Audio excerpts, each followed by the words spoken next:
오늘 본문 예레미야 24장은 두 무화과 이야기입니다. 좋은 무화과와 나쁜 무화과를 비교하여 좋은 무화과를 사용하시겠다는 말씀입니다. 여호와께서 내게 보이셨다고 하는 말씀은 오늘 본문의 사건을 가능케 한 주체가 하나님임과 동시에 그것을 본 사람이 예레미야임을 확인케 합니다. 대부분의 사람들은 오늘 본문이 예레미야의 환상이라고 여기는데 꼭 그렇게 볼 필요가 없습니다. 왜냐하면 무화과 두 광주리가 있던 장소가 성전이었고 예레미야가 실생활에서 그러한 광경을 볼 수도 있었을 것이기 때문입니다. 어떤 사람은 좋은 무화과만 정성스럽게 담아서 가져왔을 것이고 어떤 사람은 아무렇지도 않게 먹지도 못할 나쁜 무화과를 담아서 가져왔을 것입니다. 처음 익은 좋은 무화과는 6월에 열리는 첫 무화과의 열매를 가리키며 악한 무화과는 8월 말이나 9월에 본격적으로 열리는 열매를 가리키는 것으로 히브리어 단어도 구분됩니다. 하나님이 예레미야에게 무엇을 보고 있냐고 물으셨습니다. 예레미야는 지금 자신이 본 그대로 좋은 것은 정말 좋은데 나쁜 것은 정말 나쁘다고 답했습니다.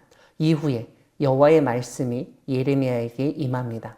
5절 뒷부분을 보면 하나님이 이스라엘 땅에서 갈대아인의 땅으로 포로된 유다 사람들을 좋은 무화과 같이 잘 돌볼 것이라고 말씀하십니다. 잘 돌보는 구체적인 내용이 6절에 나타나는데 돌아보아 좋게 하여 다시 예루살렘 땅으로 돌아오게 할 것이라는 말씀입니다. 그런데 그 뒤에 세우고 헐지 아니하며 심고 뽑지 않겠다고 말씀하십니다. 그리고 이렇게 하나님의 인도함을 받은 사람들은 하나님이 누구이신지 알게 되어 하나님께 몸과 마음이 돌아서게 됩니다. 그때 모든 사람들은 하나님의 백성이 되고 하나님 역시 그들의 하나님이 되십니다. 8절에서는 5절에서처럼 여호와께서 이와 같이 말씀하셨다고 알려줍니다. 5절부터 7절까지의 말씀은 좋은 무화과의 이야기였다면 8절부터 10절까지의 말씀은 나쁜 무화과의 의미를 설명하고 있습니다. 바로 유다의 왕 시드기야와 그 고관들과 예루살렘의 남은 자들 그리고 재난을 피해 애굽으로 피한 사람들이 모두 나쁜 무화과와 같다는 것입니다. 성경을 보면 애굽은 대표적인 피난처였고 망명지로 나옵니다. 하나님은 그렇게 자신의 안위를 위해서 애굽으로 피난간 사람들까지도 나쁜 무화과라고 하시며 차마 말로 하기 힘든 놀림을 당하게 될 것을 말씀하십니다. 그리고 조상들에게 주었던 약속의 땅에서 멸절할 때까지 그들이 전쟁을 겪게 되리라 말씀하십니다. 사랑하는 광야교회 성도 여러분, 하나님은 환상이든 일상 속의 모습이든 어떤 것을 보게 하셔서 하나님의 뜻을 알리시며 설명하시는 분이십니다.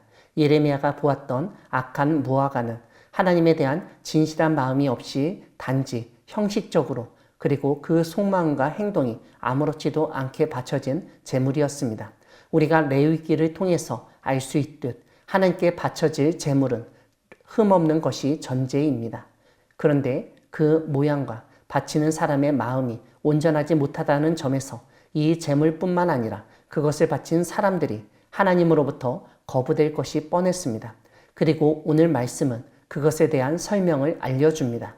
우리 역시 하나님 앞에 드리는 우리의 예물이나 예배가 좋은 무화과를 드리듯 나의 삶의 첫 열매를 드리고 정성을 다 바치고 있는지 살펴보아야 하겠습니다.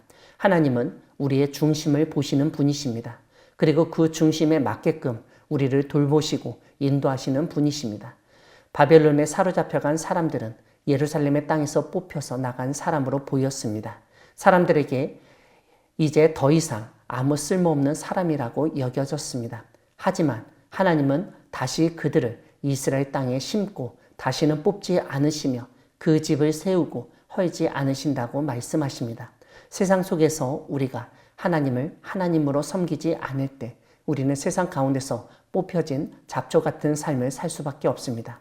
하지만 만일 우리가 하나님을 진정으로 하나님으로 섬기고 우리의 몸과 마음을 주님을 향해 돌린다면 주님은 우리를 돌보아 주셔서 주님이 약속하신 그 땅으로 인도하여 심으실 것입니다. 이런 가운데 하나님은 우리에게 하나님이 참 하나님이시라는 사실을 알게 하시고 우리의 마음을 전체로 새롭게 하심으로써 하나님께 돌아오게 하십니다. 그러므로 우리 주변에 하나님께 돌아오지 못한 사람이 있다면 그들의 마음을 하나님이 주장하시도록 그들에게 참 하나님이 누구이신지 어디로 돌아와야 하는지를 깨닫게 해 주시라고 기도해야 하겠습니다. 하나님이 그 기도에 응답해 주실 것입니다.